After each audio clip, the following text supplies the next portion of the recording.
J'étais Seine-Maritime et je suis aussi au syndicat de l'inspection du travail. Voilà. Vous l'écrivez comment votre nom de famille? Alors mon nom de famille, LE espace CO2RE.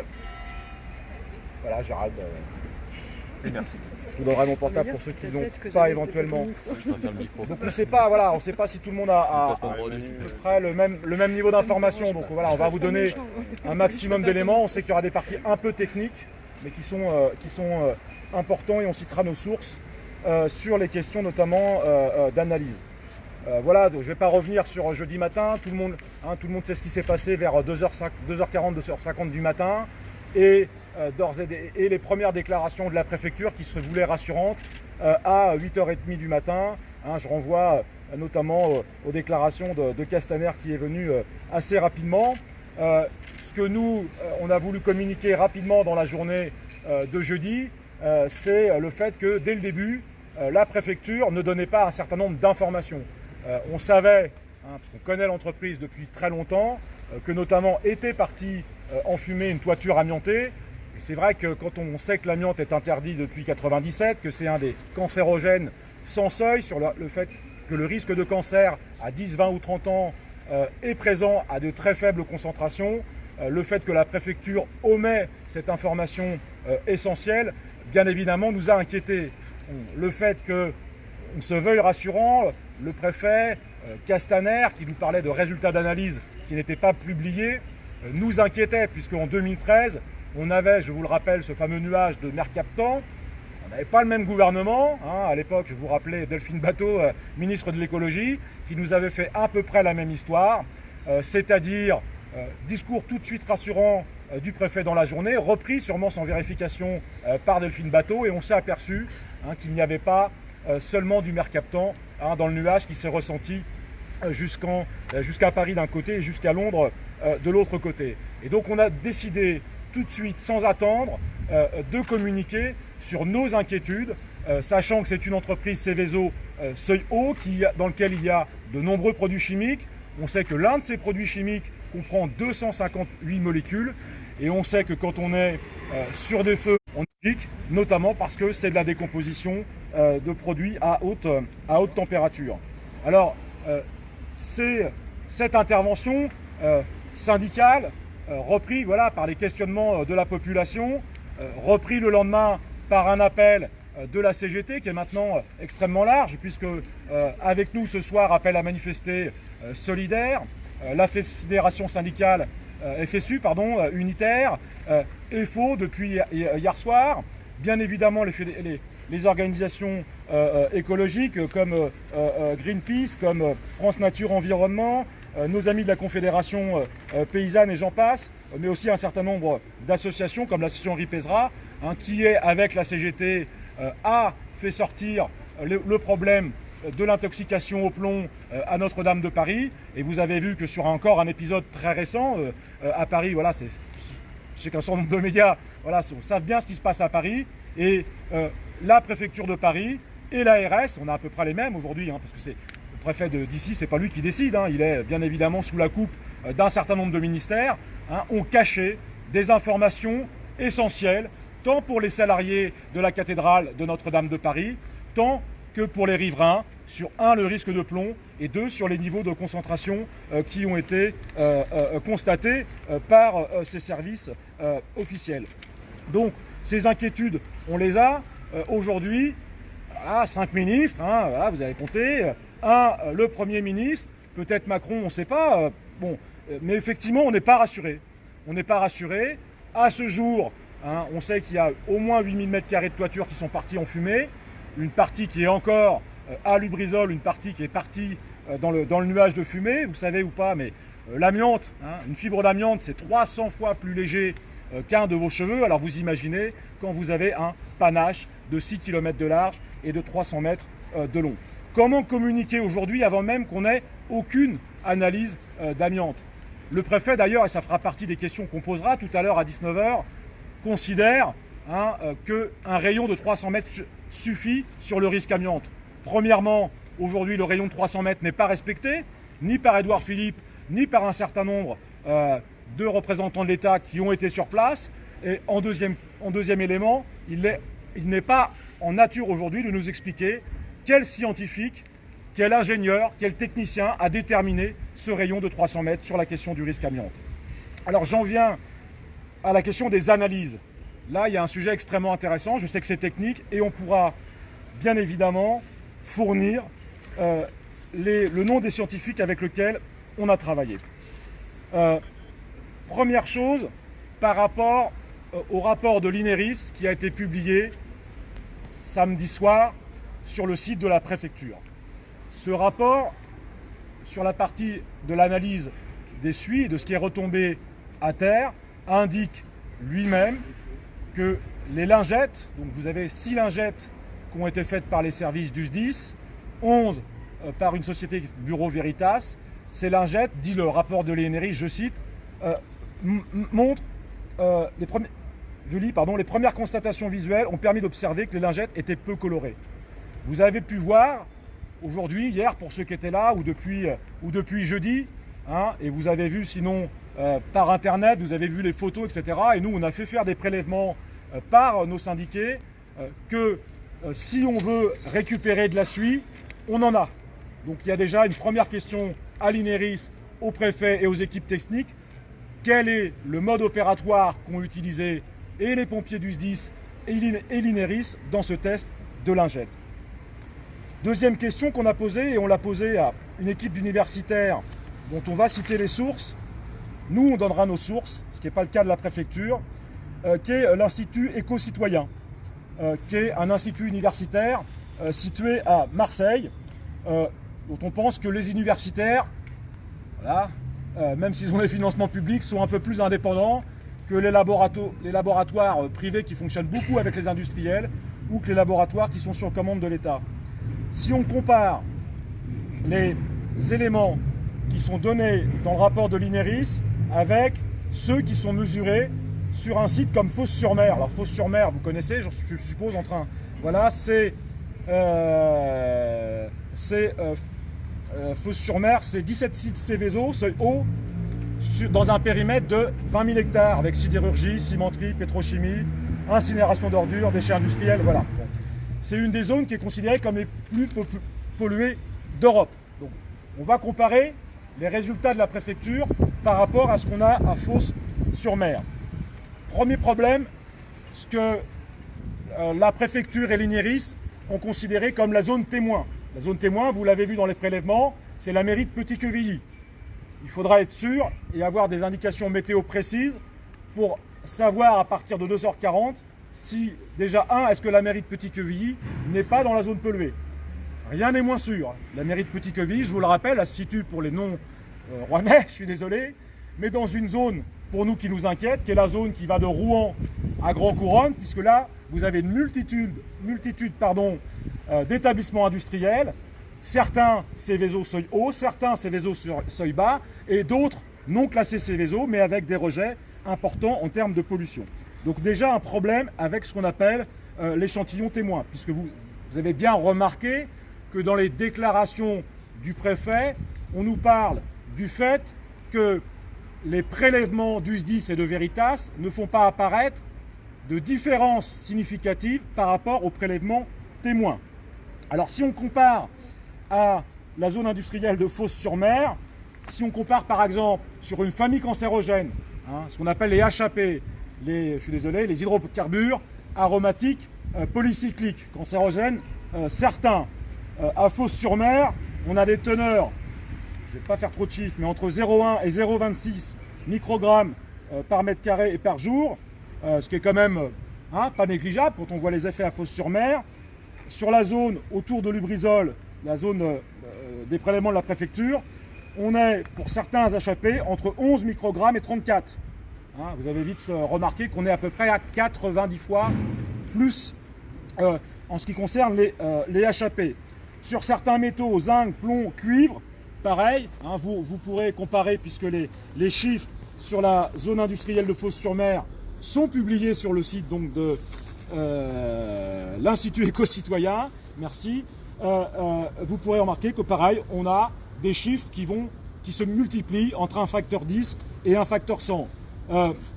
Donc, se pose la question, peut-être qu'il n'y a pas d'écart significatif, mais ça veut dire qu'à ce moment-là, la zone de pollution est bien plus large, ce que nous laissent entendre les services de l'État, et qu'en tout état de cause, on a des pollutions extrêmement importantes.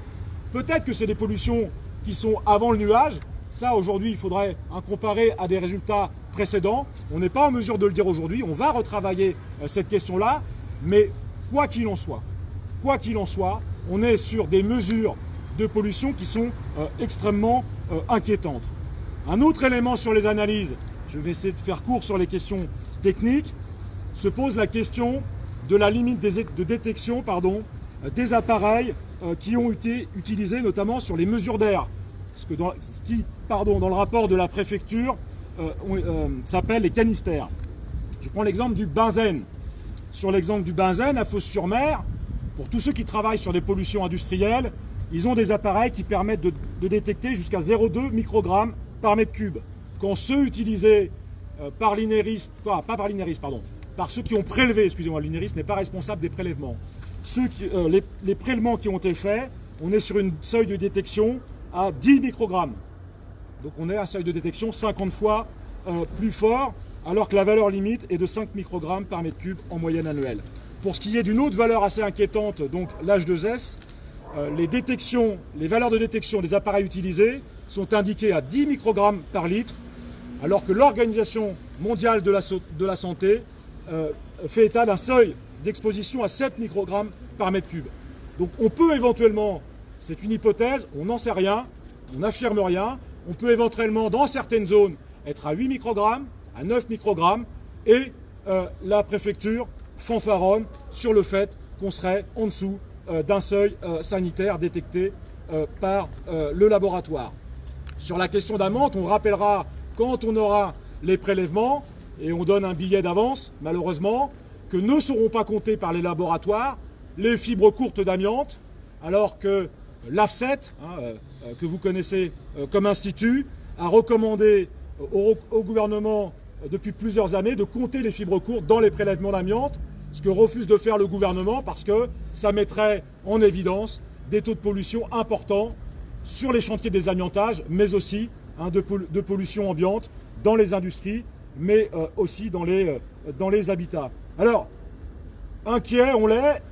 Inquiet est la population de Rouen et de sa agglomération. Inquiets sont les travailleurs et notamment nos camarades pompiers qui sont intervenus sur le site avec des conditions, faut-il le dire, et ils nous rejoindront tout à l'heure, limite de l'incompréhension. Ce qu'on a recueilli, mais vous l'avez déjà vu, certains confrères ont recueilli des témoignages et ça nous est confirmé par nos camarades de la CGT. Il y a une rupture d'approvisionnement en bouteilles d'air pour ce qu'on appelle les appareils respiratoires isolants, qui permettent de combattre le feu avec de l'air non pollué. Et je cherche mes mots, l'absence de tout masque de protection contre le risque chimique. Et les pompiers sont arrivés avec ce qu'on appelle des FFP2, des petits masques papier qui ne sont même pas suffisants pour l'amiante. Alors on est des fois très insatisfait des recommandations du ministère du Travail, mais y compris le ministère du Travail sur les masques amiante, il dit que y compris les masques FFP3 qui ont été donnés aux pompiers dans le milieu de la journée, c'est vraiment pour des interventions avec une très faible pollution et avec un maximum de 15 minutes. Oui, nous sommes inquiets du fait qu'il y ait une recrudescence de cancers à moyen et long terme quand on voit le risque de polyexposition à ces cancérogènes. Comment ne pas être inquiet quand on nous a assuré, ministre après ministre, que les opérations de nettoyage avaient été correctement réalisées, et notamment dans les écoles, dans les crèches, dans les lycées et les collèges. Je vais vous montrer, quand on m'aura rendu mon sac, merci, je vais vous montrer, c'est un des nombreux exemples de ce qui nous a été transmis par une salariée dont nous exigeons déjà qu'elle bénéficie du statut de lanceur d'alerte. Parce que c'est une salariée qui est courageuse dans un emploi pas simple. C'est ce qui a été, je le déplie délicatement, retrouvé dans la cour de la crèche municipale de Billorel lundi matin à 8 h. Et malgré ce qu'on dit toutes les autorités, il est apparu que la machine de nettoyage qui devait intervenir dans cette cour n'a pas pu rentrer dans la cour pour des questions de largeur et qu'aucune décision n'a été prise de maintenir cette crèche fermée. Et cette crèche a été ouverte lundi matin. Qu'est-ce que c'est? Des débris de suie que nous enverrons à un laboratoire. Nous avons été sollicités par de nombreux citoyens, des équipes syndicales, et on essaye d'organiser, avec toute la complexité, que des prélèvements citoyens soient faits, et on est en lien avec plusieurs associations, comme l'association Henri Pézra, comme Génération Future, pour transmettre ces éléments à un seul et même laboratoire. Et nous poussons nos équipes syndicales, puisque la CARSAT pour les entreprises du secteur privé doit faire des prélèvements gratuits, et nous poussons nos équipes syndicales à faire des prélèvements, notamment dans les entreprises qui sont sous le nuage de fumée. Comment ne pas être inquiet quand des salariés ont eu des nausées, ont eu des vomissements, ont eu effectivement des maux de tête, et que pour les locaux de travail, on s'aperçoit aujourd'hui que pour toutes les entreprises avec des systèmes de ventilation, rares sont les entreprises dont nos équipes syndicales, et on était nombreux réunis ce matin à la CGT pour discuter de ça, ont été nettoyées, changement des filtres, vérification et analyse. Je vous ai déjà parlé de l'amiante. Comment ne pas être inquiet lorsqu'on sait, et vous avez plusieurs études qui sont sorties, et notamment une récente à Saint-Nazaire, financée par la préfecture, et donc voilà, on peut penser qu'elle est assez sérieuse, qui montre une recrudescence des cas de cancer dans les zones industrielles. En Normandie, on l'a dit, la Haute-Normandie, on avait des résultats Haute-Normandie, et on sait que la Haute-Normandie était la deuxième région en termes de cancer. Les rares études en France qui ont été réalisées sur les cancers, je pense notamment à l'équipe du GISCOP 93, qui a été pilotée par Anité Bomoni, une des rares spécialistes sur les questions de cancer professionnel, ont mis en avant, pour des situations de cancer, que quand on interrogeait les malades, quand on reconstituait leur carrière professionnelle, on trouvait les expositions, soit des expositions en milieu de travail, soit des expositions environnementales. Vous avez vu récemment, repris notamment par le journal Le Monde, les études américaines sur le World Trade Center. Je ne sais pas si on peut comparer. Ce qu'on sait juste sur le World Trade Center, c'est que le World Trade Center n'était pas une usine chimique avec avec des dizaines ou des centaines de produits. Ce qu'on sait, oui, c'est qu'il y avait de l'amiante. Ce qu'on sait, c'est qu'il y avait un gros nuage de fumée. Ce qu'on sait, c'est qu'il y avait du kérosène.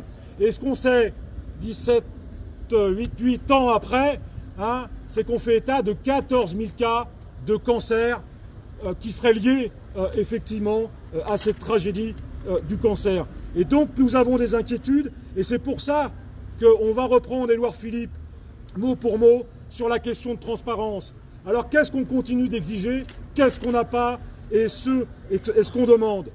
Premièrement, parce que Lubrizol sait, et la préfecture le sait, on veut la liste de ce qui a brûlé à Lubrizol. À partir de cette liste, tout le monde, et dont on demande, comme tous les documents, la publication sur le site internet de la préfecture, tout le monde y pourra voir ce qu'on appelle les fiches toxicologiques, notamment sur le site de l'INRS. Bien sûr que ça va inquiéter quand on va voir que c'est des cancérogènes, des nocifs, des toxiques, mais la population a le droit effectivement à cette vérité. On veut la composition des produits, c'est-à-dire la levée du secret de fabrication. C'est pas grave si Lubrizol, les bénéfices de Lubrizol soient diminués. On a le droit de savoir, produit par produit, les molécules qui sont utilisées. On exige aussi, parce qu'on parle de transparence complète, l'ensemble des documents qui sont détenus, et je dis bien par les autorités administratives. En ce qui concerne la question des règles Seveso et de l'environnement, on demande que la préfecture et que le service des installations classées de l'ADREAL mettent en ligne l'autorisation d'exploiter ainsi que l'ensemble de l'étude de danger concernant Lubrizol, l'ensemble des mises en demeure produites, l'ensemble des courriers d'observation faisant état, y compris ou non, des situations d'infraction ou d'écart à la procédure, le relevé de l'ensemble des incidents relevés sur le site de Lubrizol et éventuellement les numéros d'enregistrement des éventuelles procédures pénales. On demande éventuellement exactement la même chose pour les services de l'inspection du travail. C'est-à-dire que le risque, il est d'abord dans l'entreprise pour les travailleurs. Et donc le Code du travail contraint, normalement, ce n'est pas toujours fait, un certain nombre de choses. On demande la publication, bien évidemment, du document unique d'évaluation des risques, avec l'ensemble des données permettant l'évaluation du risque chimique et du risque incendie. On demande la notice d'incendie qui a dû être faite, les notices de poste par rapport au risque chimique, l'ensemble des plans de prévention avec les entreprises extérieures, puisque là encore, il a fallu qu'on le dise. On le dit, c'est peut-être que ça n'a rien à voir de l'accident, mais comme de nombreuses entreprises industrielles, Lubrizol externalise des secteurs d'activité qui nous paraissent sensibles, et l'enfûtage, la mise en fût des produits, le stockage, est confié à une entreprise dont on ne remet pas les compétences en cause, ni celles de ses salariés, c'est l'entreprise Netman, mais dont on sait que les contrats commerciaux qui sont reconduits d'année en année se font souvent avec une baisse des coûts, une baisse des effectifs, une augmentation de la compétitivité demandée. Et on demande l'ensemble des rapports électriques ainsi que l'ensemble des procès-verbaux du CHSCT de l'entreprise. On demande l'ensemble des autres analyses qui sont en cours, que ce soit des services vétérinaires sur les végétaux, les animaux et les analyses de lait. Bien évidemment, toutes ces mesures doivent être à la charge de Lubrizol, mais il n'y a pas que ces mesures-là qui doivent être à la charge de Lubrizol. Il y a aussi la dépollution chez les habitants, dans les entreprises, le suivi des analyses, mais aussi le renforcement de l'ensemble des travailleurs et de la population qui a été exposée. On exige aussi à la charge de Lubrizol la mise en place d'un suivi médical spécifique, un peu comme après AZF en 2001, mais bien évidemment en plus performant, ainsi que la mise en place d'un registre des cancers professionnels qui permettra, pour chaque cas de nouveau cancer, de regarder avec des experts indépendants si ces cancers peuvent s'expliquer par des expositions professionnelles ou environnementales afin de faire payer les responsables. Je sais que c'est long, mais il faut dire qu'on avait alerté par écrit à de multiples reprises, avec des courriers au préfet de région, au ministère du Travail. On enverra, on a déjà envoyé à certains d'entre vous une compilation de nos écrits. On pourrait parler d'une note complète de mai 2014, dont le titre malheureusement est peut-être précurseur et qui s'appelait « Une catastrophe AZF est encore possible ». Nous avions décrit le fait que la réglementation était insuffisante. Nous avions décrit notamment avec les constats de nos équipes syndicales et des inspecteurs du travail en quoi un certain nombre de multinationales ne respectaient pas la réglementation sur un certain nombre de points. Nous avions dit que les moyens de contrôle de l'État étaient insuffisants et l'absence d'indépendance. Nous avions dit en quoi les parquets, la politique des parquets n'était pas suffisante avec une espèce de complaisance vis-à-vis de la délinquance en col blanc. Et en 2014, cette même année, nous avions le parquet de Rouen qui poursuivait Lubrizol, non pas pour mise en danger de la vie d'autrui, ce qui était le minimum par rapport à ce nuage de mer captant.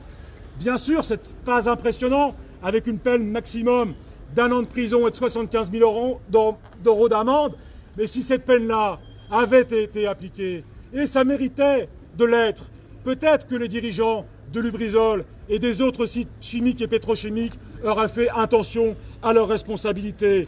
Mais quand on condamne Lubrizol à 4 000 euros d'amende, excusez-moi, le lapsus est révélateur, c'est un peu de l'argent de poche pour ces actionnaires et des gens comme Warren Buffett. Mais ce n'est pas un cas isolé. Ici, allez, blaguons, rigolons, une petite PME, le groupe Bolloré, a été condamné en face de là par le tribunal correctionnel. Bolloré a été reconnu responsable par le tribunal d'une faute qui est directement responsable d'un accident mortel du travail sur le port de Grand Couronne, une chute de 40 mètres. C'est quoi la sanction pour le groupe Bolloré? C'est 5 000 euros d'amende. Alors oui, on est beaucoup ému, mais on a l'impression que quand on condamne les industriels à 4 000, à 5 000 euros d'amende, le message qu'on leur donne, c'est que peut-être moralement, c'est pas bien de polluer, c'est pas bien de tuer. Mais on a l'impression que l'État et la justice disent à ces industriels, c'est pas très grave si vous continuez, ça vous coûtera pas cher. Et ça pour nous, pour les victimes, pour les familles qu'on accompagne, C'est dégueulasse. Je ne sais pas ce que sera demain, on espère qu'il y aura peu de cancers. Mais ces gens qui sont là, ils viennent nous voir, nous, les assistantes sociales, les avocats, et on est obligé de leur dire que c'est ça qui se passe. Et on accompagne malheureusement souvent des familles en pleurs, et des familles, des fois, quand on leur explique les procédures de reconnaissance pour les maladies professionnelles, et bien des fois c'est même nous-mêmes qui les dissuadons de mener les procédures. Vous avez vu peut-être, je ne sais pas, les verriers de Givors, nos camarades dockers de Saint-Nazaire, les années de procédure qu'il faut, les milliers d'euros qu'il faut dépenser pour un cas, pour une maladie, alors qu'on sait qu'on a 350 000 cas de cancer par an et dont on peut penser qu'une partie non négligeable est liée à l'environnement et aux expositions sur le lieu de travail. Alors oui, il faut arrêter avec il faut donner les consignes au parquet, les mêmes consignes qu'en termes de circulation routière, c'est la tolérance zéro. Vous l'avez vu sur les manifestations, les interdictions de manifestation, c'est la tolérance zéro. Et on veut la tolérance zéro sur la délinquance au col blanc. C'est pas possible aujourd'hui de ne pas poursuivre les infractions. Voilà, il faut que cela cesse. Récemment, Macron, on n'a pas encore parlé de lui. C'est lui qui a supprimé les CHSCT. Comme si nos camarades dans les entreprises étaient des surhommes. Ils nous disent que les hommes politiques ne peuvent pas cumuler les mandats. Députés et maires, c'est trop difficile. Mais pour nous qui travaillons, il faudrait qu'on puisse cumuler les mandats de délégués du personnel, de comités d'entreprise, de CHSCT, d'avoir des connaissances en économie, de faire profiter nos collègues, et oui, des vacances, des places de cinéma, c'est aussi ce qu'on nous demande, des revendications sur les salaires, sur le droit conventionnel, la question des primes, et il faudra qu'on fasse le CHSCT, les risques psychosociaux, les règles de durée du travail, et la question des cancérogènes et des explosions. Non, on n'est pas des surhommes. En supprimant les CHSCT, on sait que c'est moins de militants, et moins de militants qui s'occuperont des questions de santé-travail. On ne se le cache pas, c'est un problème. Ceux qui votent pour nous dans les entreprises, si on ne fait pas d'activité vacances, si on ne donne pas des chèques, ils ne vont pas voter pour nous. Si on leur dit on va s'occuper que des explosions, que des risques chimiques, des RPS, ça fait peur. Ils ne vont pas voter pour nous. Et donc on est obligé de faire le reste. Et on le voit depuis un an et demi. Et bien nos camarades, ils font moins. On faisait déjà peut-être pas assez. On se le dit, on se regarde droit dans les yeux. On n'a peut-être pas été très bon depuis les CHSCT depuis 1982. Mais là, c'est pas une balle dans le pied qu'ils nous ont tiré, c'est carrément un coup de mitraillette. Et comment ne pas passer sous silence les déclarations d'Édouard Philippe, fin août dernier, à propos du rapport qu'il a commandé à la députée Charlotte Lecocq, le rapport sur les questions de santé-travail. Un rapport long, et dont on vous donnera l'analyse du syndicat de la CGT de l'inspection du travail pour décoder un rapport de 180 pages, mais qui, dans plusieurs propositions, et notamment la 14e, propose des mesures de simplification, notamment sur les questions de sous-traitance, de prévention, de simplification du document unique, bref, des quelques textes qui sont aujourd'hui contraignants et des quelques textes qui nous permettront peut-être, demain, de poursuivre les Lubrizol, les Cepol, les Total, les EDF, les Yara, les Exxon devant le tribunal correctionnel. Ce rapport qui prône une simplification de la réglementation, on craint cette nouvelle réforme et on se battra. Doit-on rappeler aussi que sur le code de l'environnement, on a aussi une simplification et on pourra y revenir. Alors, voilà, on a des choses concrètes. Le renforcement des corps de contrôle en Seine-Maritime, le nombre d'inspecteurs du travail qui contrôlent les entreprises en termes de matière de santé et sécurité, moins 15%.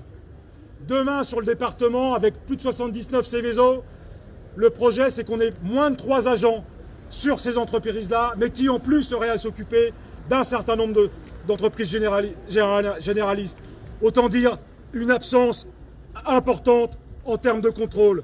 Il faut augmenter le nombre d'agents de contrôle, mais renforcer leur indépendance qui est mis à mal par un certain nombre de réformes. Pour ce qui est du service des installations classées, les services vétérinaires, ces services doivent être indépendants du pouvoir de l'État, en améliorant par exemple ce qui peut exister en matière d'ASN. On pense que c'est possible. On pense que c'est possible. L'augmentation des sanctions pénales contre les industriels et la mise en place dans le code pénal d'une nouvelle infraction qu'on appelle le crime industriel et qui nous permettrait, y compris, d'enfin peut-être avoir sur la question de l'amiante. Vous avez vu l'amiante, le rapport du Sénat, c'est pas nous qui inventons les chiffres. Près de 100 000 morts, aucun procès pénal. Si on avait demain dans le code pénal cette infraction de crime industriel, on pourrait poursuivre les industriels de l'amiante qui sont encore là, des multinationales comme Eternit, comme Saint-Gobain, mais aussi les politiques qui ont tué les risques. Alors, il y a des questions qui se posent sur l'origine du sinistre. Vous avez vu, l'enquête judiciaire le déterminera. Est-ce que l'incendie a commencé à Lubrizol? Est-ce qu'il a commencé à Triadis, une autre entreprise, Céveso, qui continue? Est-ce qu'il a commencé à Normandie Logistique, qui, selon ce qu'on comprend, stocke aussi des produits pour Lubrizol? Bien sûr que ça a son importance sur la question pénale.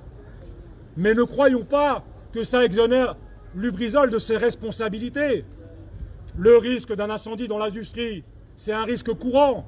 Et quand on est une entreprise Céveso, ce qu'on doit faire, c'est se protéger pour que les risques dans l'entreprise ne sortent pas de l'entreprise. Et c'est de se prémunir que les risques qui sont à l'extérieur de l'entreprise n'impactent pas la production de l'entreprise. C'est comme si, par exemple, la hauteur de la vague de Fukushima, il ne faut pas la prendre en compte. C'est comme si on ne prenait pas en compte les risques sismiques, par exemple. Donc, tout ça, on a des questions à poser et tout le monde ne peut pas se passer la patate chaude, comme l'a fait par exemple la décision de Total sur AZF. Je finis rapidement. Un certain nombre de sujets, aujourd'hui, les salariés, on l'a dit, sont inquiets. Certains à Rouen ont voulu faire droit de leur droit de retrait. Je rappelle, le droit de retrait, c'est je me retire de la situation de travail quand j'ai un motif légitime de penser que j'ai un danger pour ma vie et ma santé. Aujourd'hui, quand on voit l'absence d'analyse sur l'amiante, les résultats controversés des résultats de la préfecture, les salariés ont raison de penser qu'ils ont un risque, de penser qu'il y a un risque pour leur santé, même si éventuellement on est sur des futures maladies dans 10, 20 ou 30 ans. Et déjà certaines entreprises ou services publics disent que les droits de retrait ne seront pas pris en compte, qu'il y aura des retraits sur salaire. C'est le cas de ce qu'on a compris à l'Éducation nationale, et c'est là où je bosse, par exemple, à la Directe, où la direction, il n'y a pas de risque, on n'a pas de résultat, il n'y a pas de risque, parce que la préfecture dit qu'il n'y a pas de risque. Alors, Lubrizol coupable, Lubrizol doit payer, bien évidemment, on l'a dit, sur des pollutions, analyses, suivi médical, mais d'autres coûts dont on ne parle pas. Aujourd'hui, vous avez des salariés qui sont en chômage partiel. L'État, via la Directe, a dit qu'il prendrait en charge le chômage partiel. C'est nos impôts. C'est dégueulasse qu'on utilise nos impôts pour le chômage partiel. Lubrizol doit payer pour le chômage partiel. Aujourd'hui, on a des salariés en arrêt maladie. Combien, on ne sait pas. On exige là aussi que ces arrêts maladie soient requalifiés en accident de travail et mis sur le compte de l'entreprise Lubrizol. Sur la question des emplois, peut-être que ça fera débat tout à l'heure avec nos amis d'un certain nombre d'associations de l'environnement, on sait, et on n'a pas peur du débat. On le dit, la CGT se battra pour le maintien des emplois. La CGT se battra pour l'interdiction des licenciements, pour le fait qu'il n'y ait pas de fin de contrat, pour les salariés du site, pour ceux de la sous-traitance ou pour ceux des entreprises situées à proximité du site. On est ouvert à la discussion sur le fait de savoir si on peut maintenir des sites industriels en agglomération. Mais par exemple, si l'entreprise Lubrizol avait été implantée à Cricboeuf-sur-Seine, en limite de forêt de bord, dans une zone maraîchère, on aurait une pollution des salades, des légumes, de la forêt, et le nuage de fumée il serait arrivé notamment autour de là où on a le plus de concentration, dans les zones populaires de Oissel, Grand Couronne, Quevilly et de la rive gauche de Rouen. Le problème aujourd'hui, c'est un problème que ces entreprises soient prêtes, mais le problème principal, c'est pas celui-là. le problème principal, c'est de savoir qui décide des politiques mises en œuvre par ces industriels. Et pas seulement Lubrizol, ces industriels de la chimie, du pétrole, du nucléaire, et puisqu'on est en plein procès du Mediator, du médicament, ces industriels, et vous le savez comme moi, dont la seule ligne de conduite, c'est la loi du profit. Et la loi du profit, pas à 5 ans, pas à 3 ans, à 3 mois, c'est la réduction des coûts, l'augmentation de la productivité.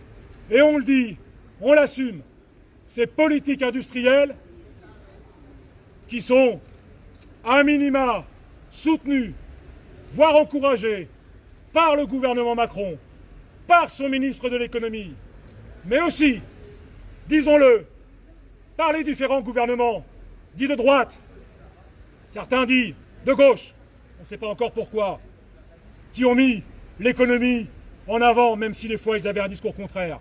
On laisse ces industriels jouer avec la vie des travailleurs, avec la vie de l'ensemble de la population.